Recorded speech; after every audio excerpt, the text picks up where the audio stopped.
Selamat pagi seluruh sahabat tani, ketemu kembali dengan kita di channel Komunitas Petani Cabai Sibolang channel ya.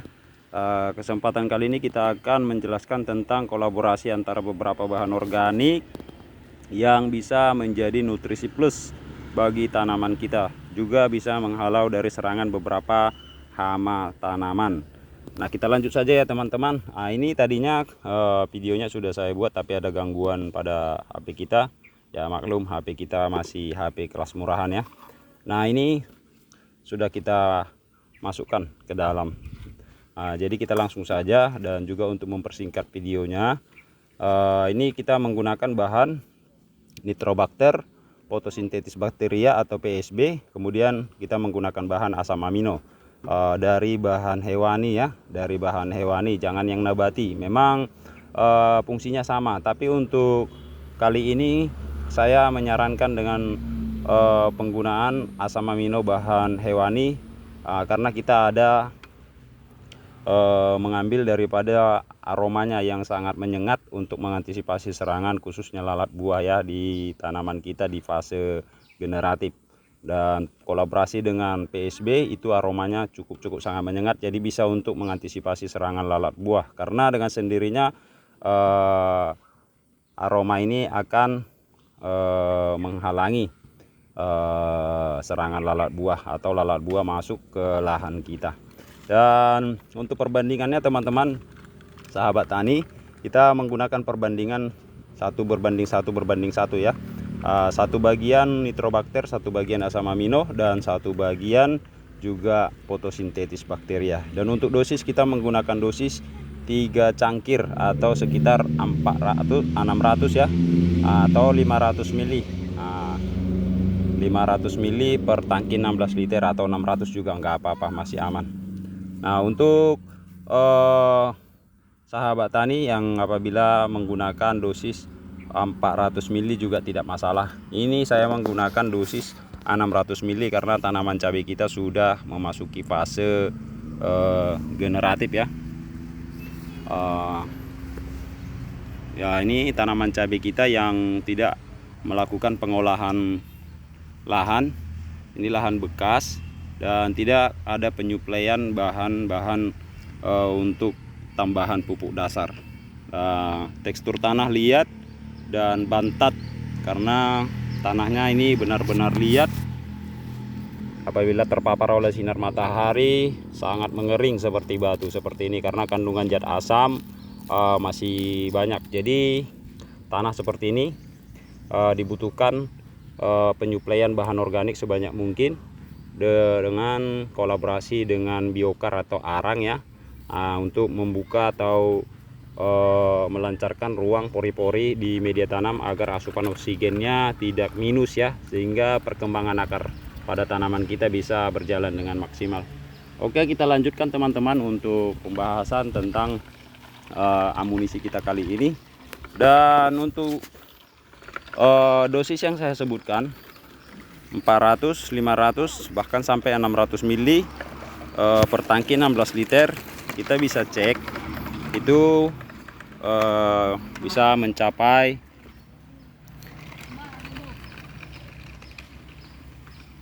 588 ya ppm dan punya pH 6,4. jadi sangat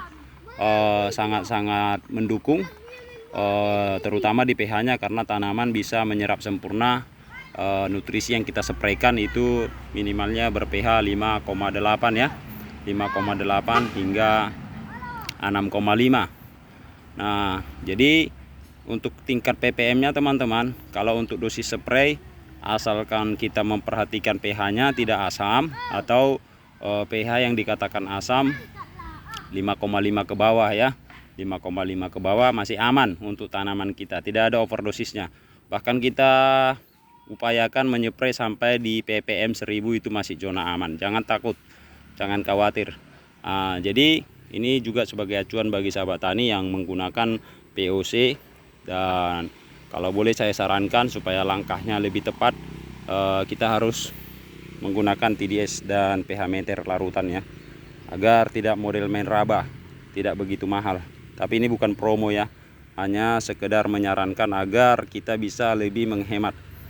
Dengan adanya TDS dan PA meter ini kita bisa menghemat penggunaan baik itu pupuk kimia, POC, dan juga kita bisa mendapatkan pengalaman dari tingkat kepekatan larutan dan jumlah nutrisi yang dibutuhkan oleh tanaman. Kita nanti tinggal bermain di polanya saja antara unsur ya. Kita hanya bermain di pola unsurnya saja sesuai dengan fase tanaman kita. Misalkan di masa pertumbuhan kita naikkan nitrogennya, fosfat kaliumnya kita buatkan setara dan dibolak-balik seperti itu di setiap fasenya. Jadi itu hanya bisa kita pacu atau kita dapatkan dengan menggunakan TDS. Jadi terukur. Oke sahabat tani, dan ini kita spray bisa di pagi hari sekitar jam 9 karena kinerja fotosintesis bakteria ini untuk membantu proses asimilasi pada tanaman melalui bantuan Sirhodobacterium untuk memenuhi kebutuhan asupan nutrisi pada tanaman yang terbengkalai atau tersendat melakukan proses fotosintesis untuk kebutuhan nutrisinya. Dan di sore hari juga bisa dispray, tidak masalah. Dan mudah-mudahan dengan aplikasi secara telaten minimalnya 1 kali seminggu tanaman kita akan tumbuh dengan secara maksimal. Kita tidak perlu mengandalkan CPT karena di sini sudah komplit. Asam amino tersebut sudah menjadi asupan nutrisi yang komplit, yang merupakan juga bisa menjadi pemicu pertumbuhan pada tanaman kita dan juga memenuhi kebutuhan hara-hara lainnya yang dibutuhkan oleh tanaman.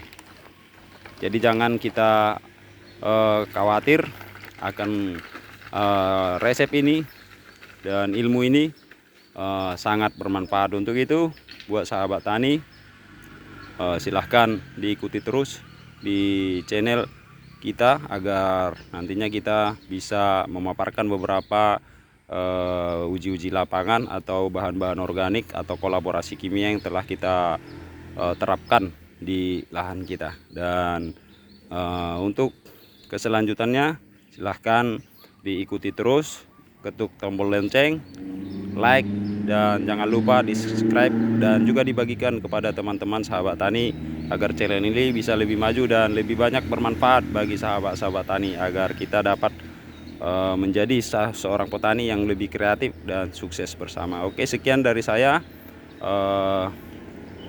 semoga bermanfaat dan salam sukses, salam santun dari saya, dan semoga ini menjadi inspirasi bagi kita semua untuk mencapai sistem pertanian mandiri, hemat, dan menjaga ekosistem media tanam kita menjadi lebih baik lagi ke depannya. Salam.